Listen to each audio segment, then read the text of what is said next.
I think there wasn't a best conference this year when you look at it. We were told all year that the Big Ten was the best conference, but I think you saw in bowl season that that wasn't necessarily the case. Ohio State was blown out.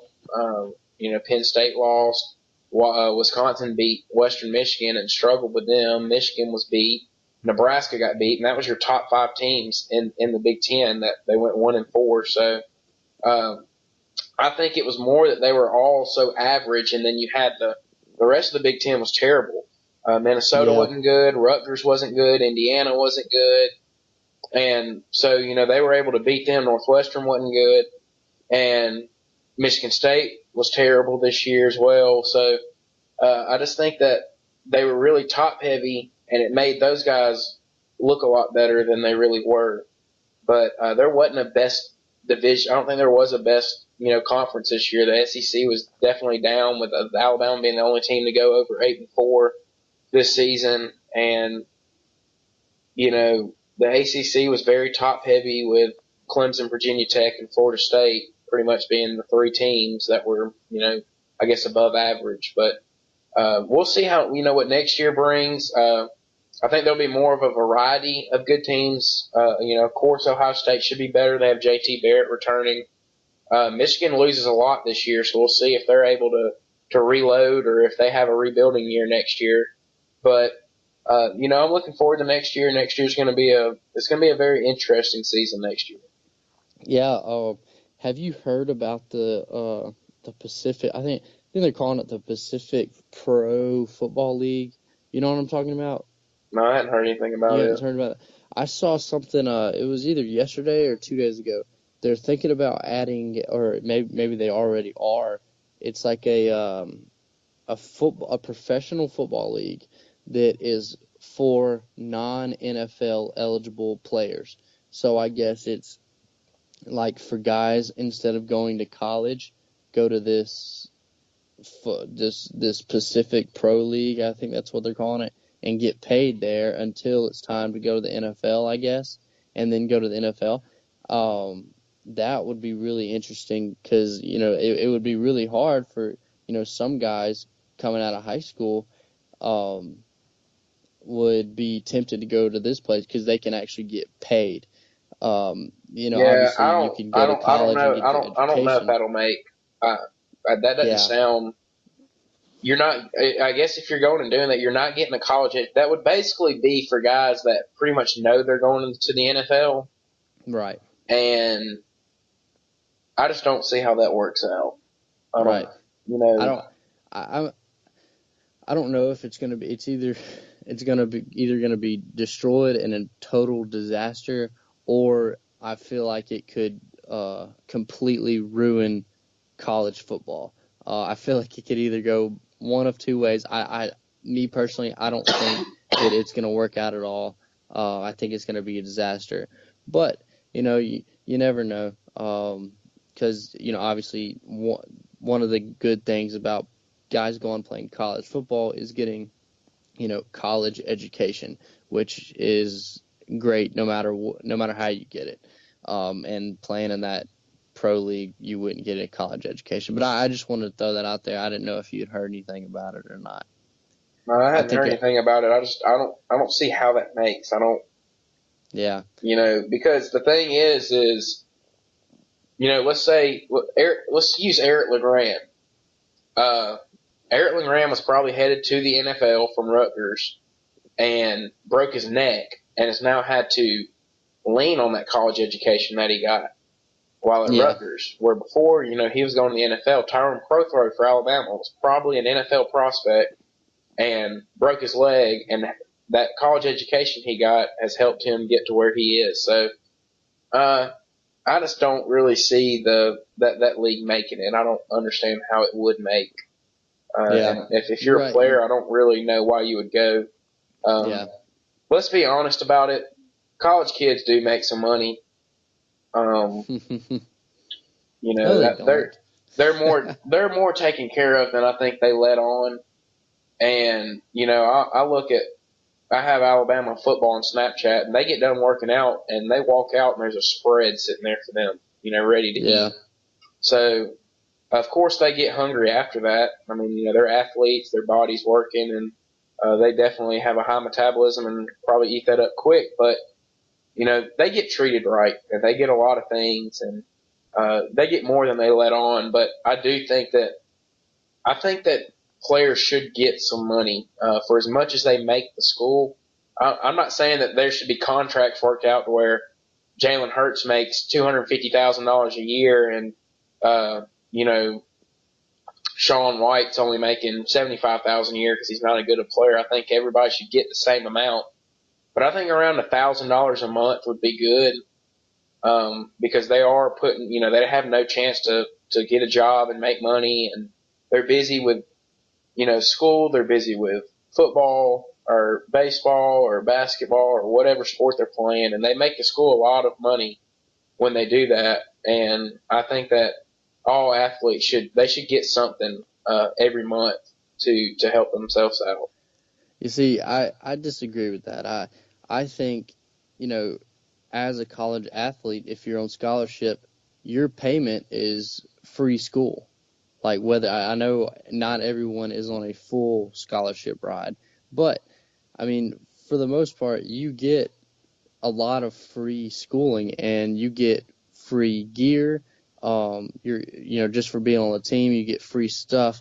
You get free food. Like here at Alabama, the dining halls, they are they there is one specific dining hall here that is for athletes only, and it's open to students like only for breakfast. I haven't been yet, but my brother said he goes in there every now and then, and they have like salmon for breakfast. They have like a whole omelet bar. They got like a pancake station, a waffle station. He said it is absolutely ridiculous. And I heard for like lunch and dinner they'll get like lobster, like a whole seafood spread, just absolutely crazy stuff. And then the regular dining halls here are just your average hamburger, hot dog, uh, fried chicken, pizza, just stuff, good food still. But I mean, it's no steak every day. It's no lobster. It's none of the high end stuff. So, I mean, being a athlete, I still feel like you get a lot of perks that regular college kids don't get. So that's kind of why I feel like they shouldn't be paid. Um, I mean, obviously, you have some certain situations where you can argue that, but it just, I don't know. I just feel like they're already getting paid for, you know, $2,000 of tuition or however much it is. I don't really know. It's different for every school, obviously, but some schools that education is worth, could be worth about $30,000. So I technically, understand that, but I'm going to school at Troy, and I'm not playing a sport, and I'm on a scholarship. Now it's not a full scholarship, but the baseball players, they're not on full scholarship either. We can't, you can't just base this on football. Uh, there's baseball I mean, players that you're are having right, to but pay for their schooling as well, and they don't have the opportunity to go work because they're having to play baseball, at that university or play basketball at that university, and they don't. There's other sports that don't have a full scholarship, and they are having to pay for part of their way. You can't okay, just lump it into football. let And me let I me ask you understand that this. football, and then with the football deal is they make the university so much money going out and playing at a place like Alabama or a place like Clemson or a place like Auburn even.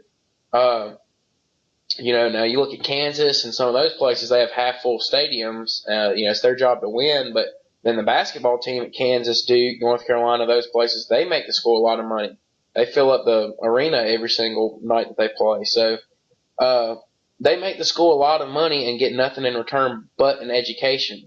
Meanwhile, I'm here not doing anything to make the school any money, but I'm also getting money from the school. Just as much as maybe some of the baseball players are that are making money for the school. So that's why I think that they should get something. They're Well, making let the me school ask a you lot this. of money, and they should get something. Well, you're right. You're right. You are.